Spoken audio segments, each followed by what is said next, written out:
Assalamualaikum warahmatullahi wabarakatuh. Alhamdulillahi rabbil alamin. Wassalatu wassalamu ala ashrafil mursalin wa ala alihi wa sahbi ajma'in. Amma ba'd. Yang terhormat Ibu Kepala Sekolah SMAN 2KS Cilegon, yang terhormat Bapak Ibu Dewan Guru SMAN 2KS Cilegon,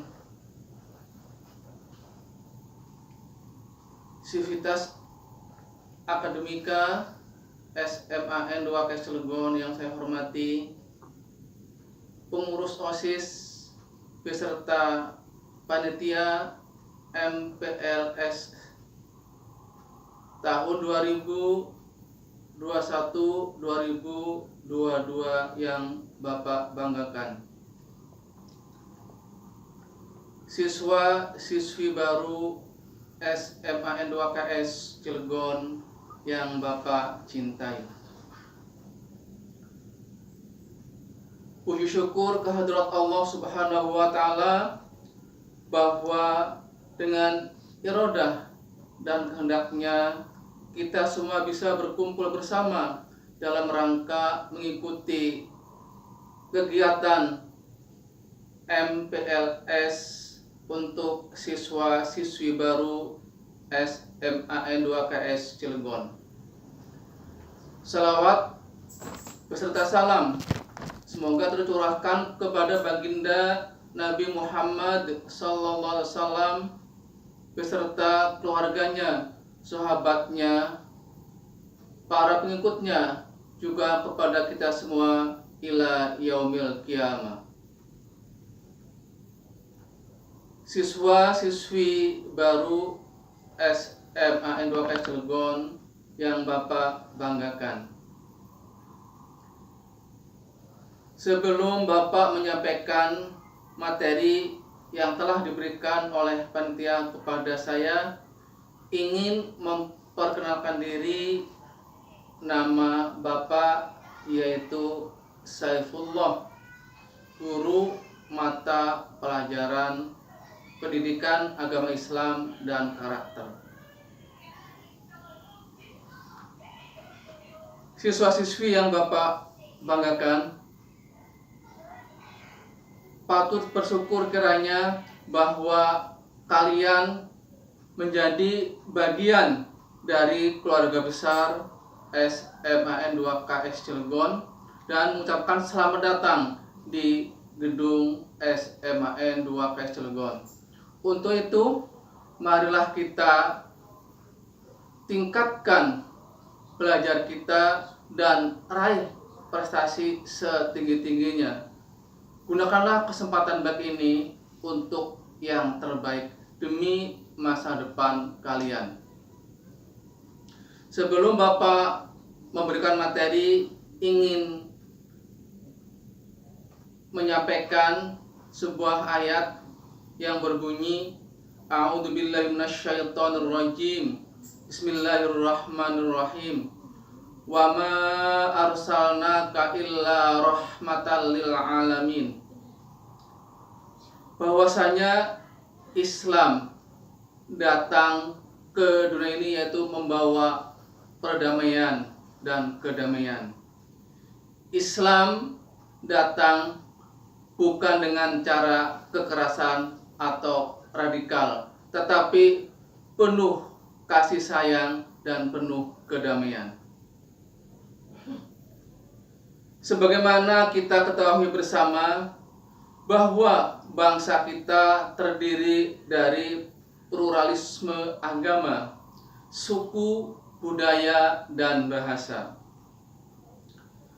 Semua itu merupakan hasanah kekayaan bangsa Indonesia yang perlu kita jaga dan kita rawat. Jangan sampai menimbulkan perpecahan dan pertikaian di antara kita. Lantas bagaimana cara menjaga dan mempertahankan keberagaman itu. Sebagai bangsa yang berbudaya, maka kita harus memiliki sikap toleransi antara umat beragama agar terwujud nilai-nilai persatuan dan kesatuan.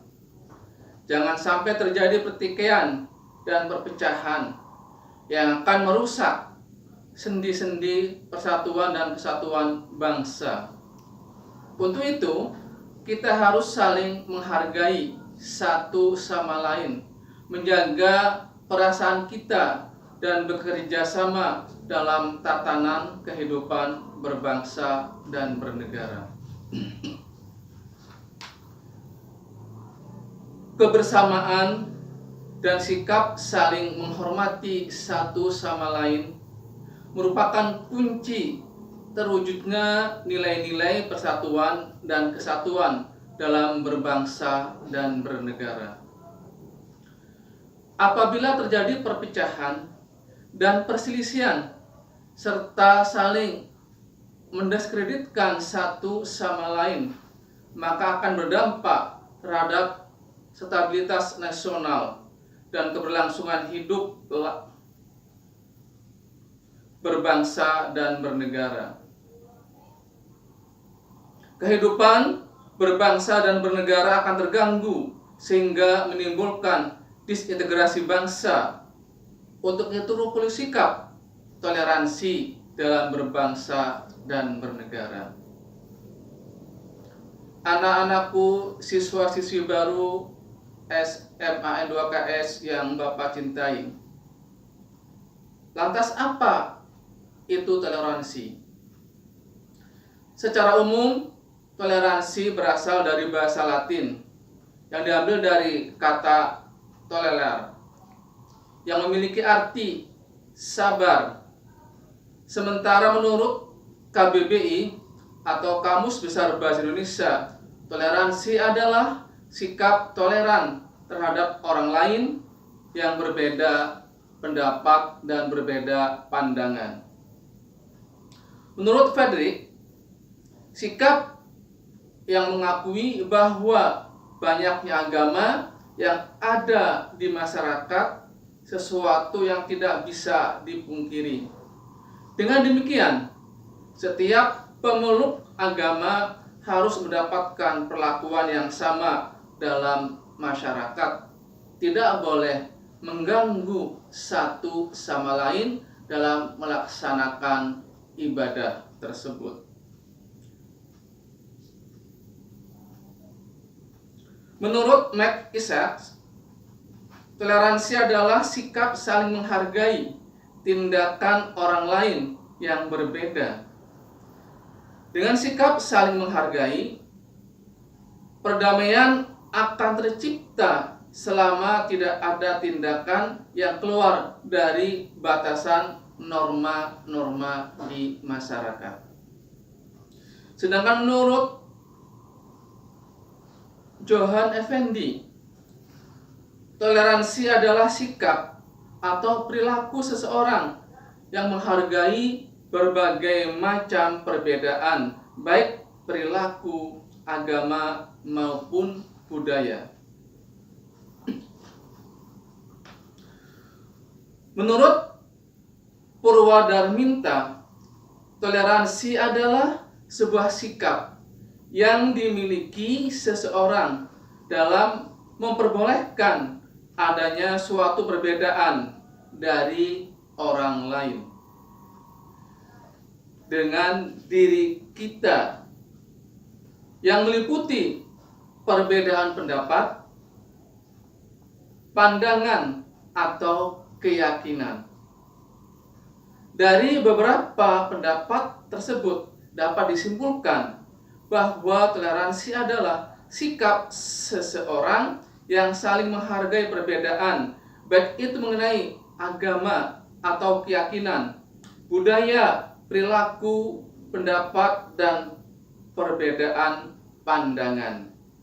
Untuk itu, marilah kita jaga, mari kita hargai tentang perbedaan tersebut, sehingga keberlangsungan hidup ini akan hidup berdampingan, dan hidup secara damai.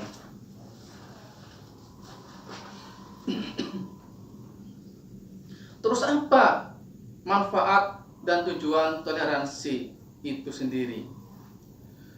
Tujuan toleransi pertama, menjaga keharmonisan dalam masyarakat. Sikap toleransi dapat menjaga hubungan masyarakat agar tetap harmonis di tengah-tengah perbedaan. Dan sikap toleransi, kenyamanan dan ketentraman masyarakat akan terjaga tanpa adanya konflik karena perbedaan tersebut. 2. Mencegah perpecahan dan pertikaian. Sikap toleransi dapat mencegah terjadinya perpecahan karena adanya perbedaan. Saling memahami perbedaan akan mencegah terjadinya konflik dan perpecahan yang dapat merugikan aktivitas individu dalam melakukan kegiatan sehari-hari atau juga akan merugikan aktivitas sosial kemasyarakatan. 3. Menyatukan perbedaan.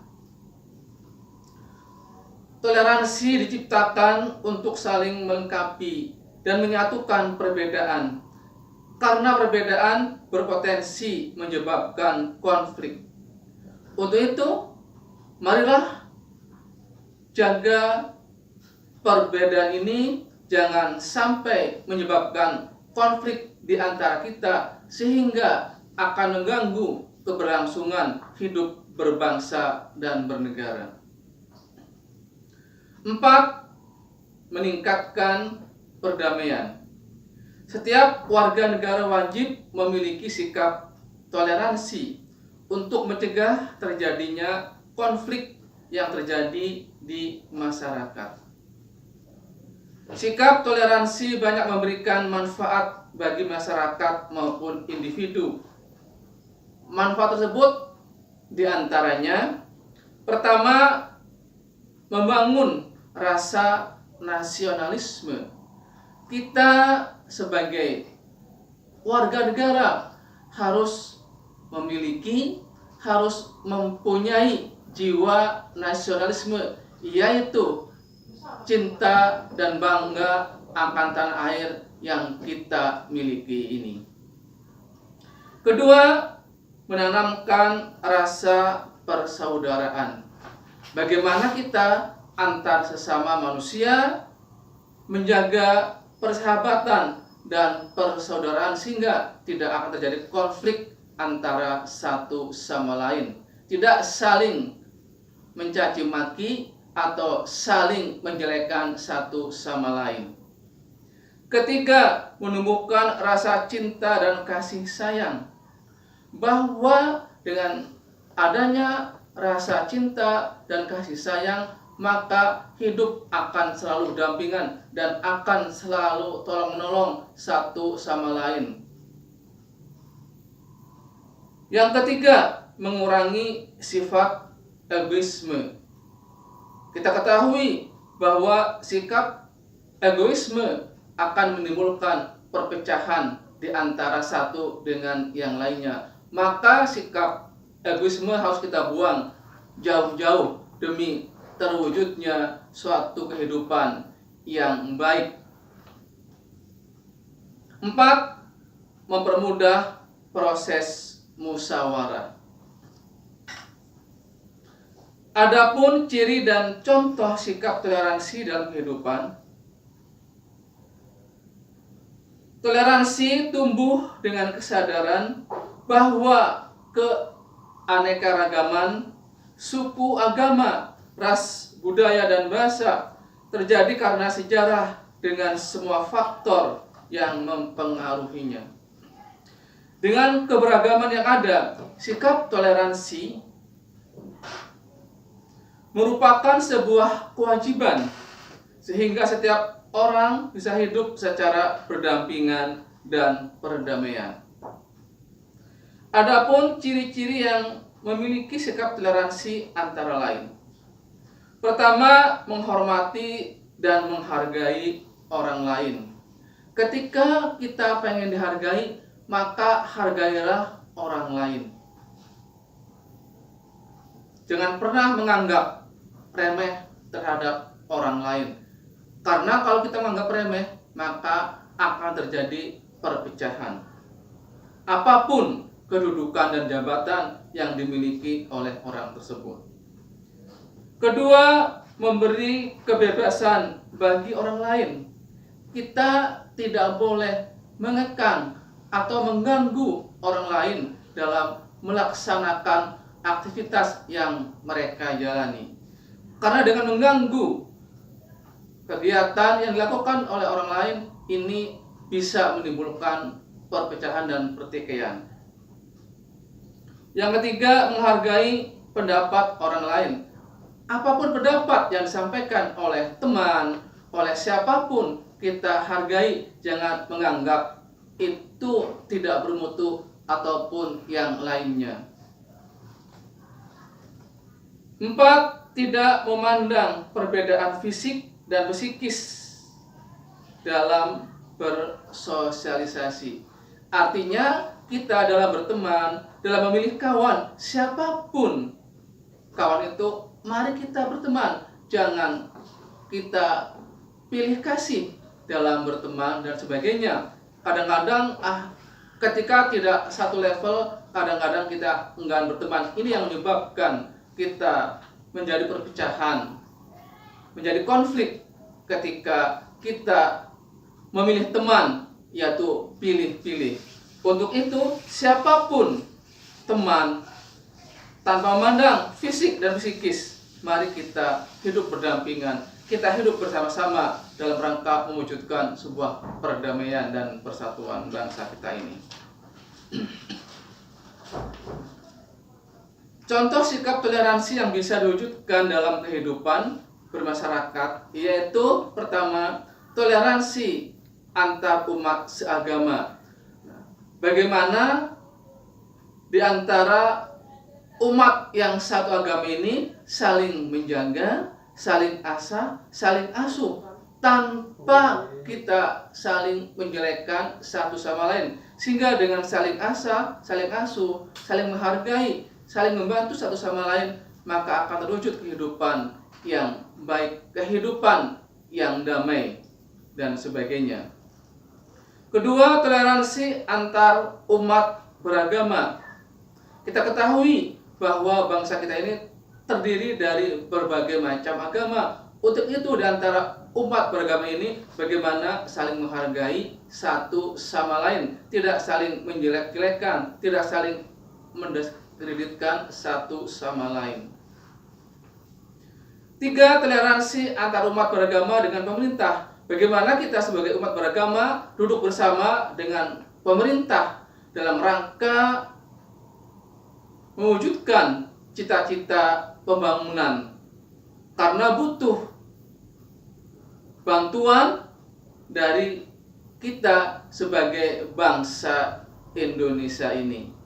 Pemerintah ketika membangun sebuah pembangunan, ini perlu dukungan dari kita sebagai bangsa Indonesia, sehingga pembangunan akan terlaksana dengan baik dan lancar.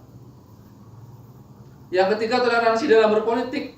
Ketika berbeda politik dalam sebuah negara, itu kita harus menghargai perbedaan tersebut, karena berpolitik dijamin oleh undang-undang. Jangan sampai terjadinya perbedaan politik akan menjadi sebuah konflik yang berkepanjangan, sehingga tidak saling menyatu satu sama lain. Untuk itu, perbedaan politik itu harus kita hargai satu sama lain.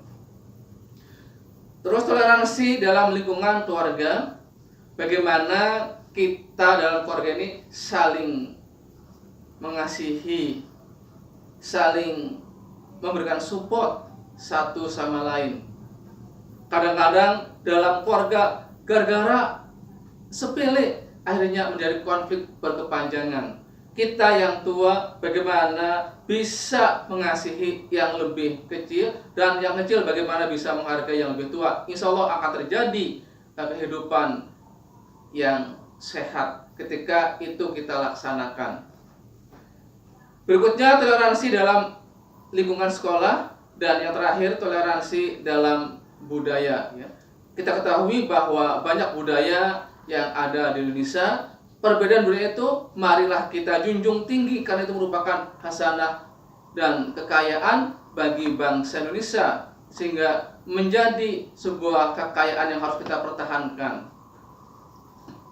Dari penjelasan di atas dapat disimpulkan bahwa yang bisa bertoleransi hanya mengenai masalah sosial dan muamalah atau hubungan antara sesama umat manusia dalam kehidupan berbangsa dan bernegara. Sedangkan dalam masalah ibadah dan keyakinan kita tidak boleh bekerja sama, karena yang diperbolehkan dalam bertoleransi hanya yaitu bidang sosial kemasyarakatan atau di bidang muamalah. Kalau ibadah jelas di sana dijelaskan dalam ayat Al-Quran, walana a'maluna walakum a'malukum, dan juga ayat lain menjelaskan Bismillahirrahmanirrahim.